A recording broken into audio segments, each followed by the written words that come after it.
Hai semua, Assalamualaikum. Dalam video ni saya buat kuih koci sebanyak 2 adunan dapat 32 biji. Kalau kawan-kawan nak buat 1 adunan dapat 16 biji. Kuih koci ni boleh difrozenkan, boleh tahan berbulan-bulan.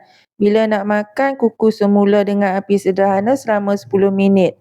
Sebaik-baiknya sebelum kukus semula tu keluarkan daripada frozen, letak pada suhu bilik terlebih dahulu.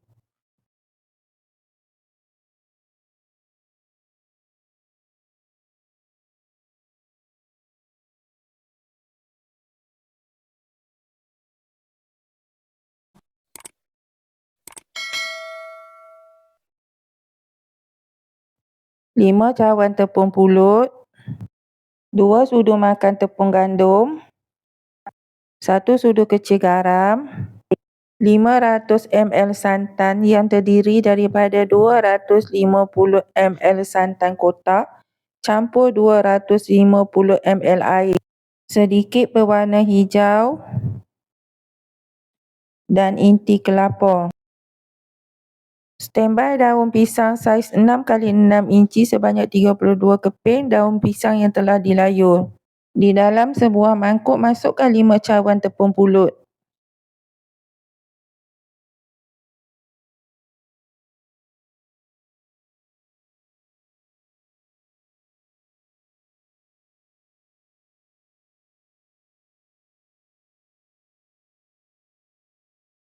Masukkan tepung gandum, garam, sedikit pewarna hijau. Masukkan pewarna hijau ni ke dalam santan. Kacau bagi sebati dulu.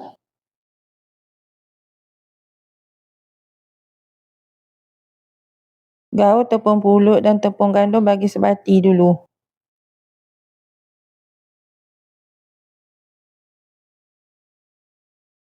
Kemudian masukkan santan sedikit demi sedikit.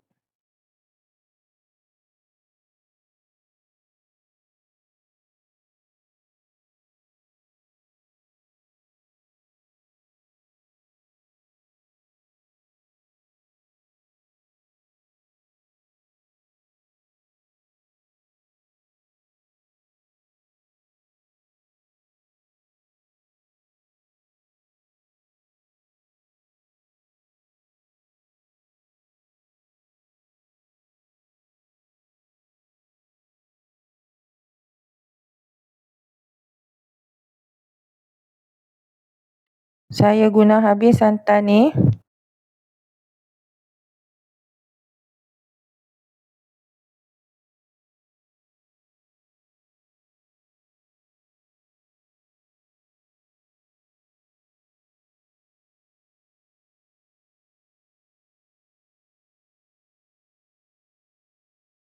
Kalau tak cukup santan, boleh tambah dengan sedikit air biasa.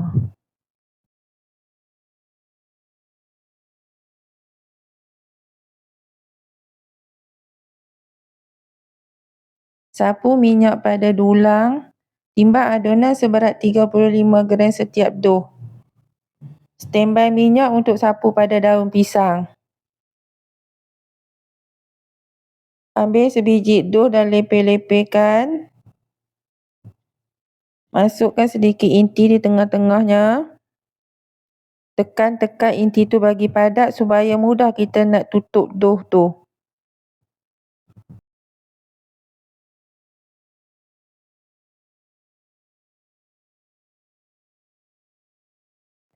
Jadikan doh tu bulat kembali.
Ambil sekeping daun pisang, kemudian sapukan sedikit minyak.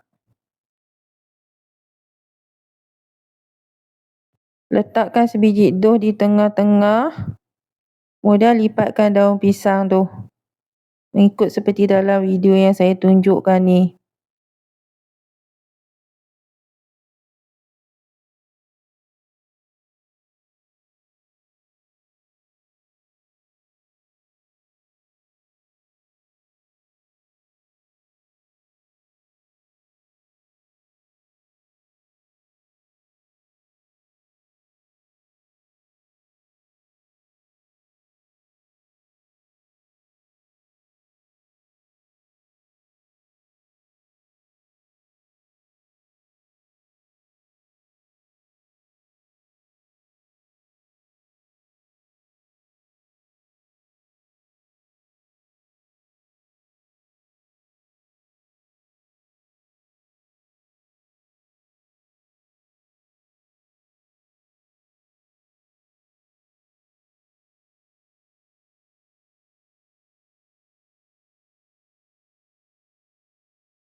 Kukus kuih koci selama 20 minit dengan api sederhana kecil.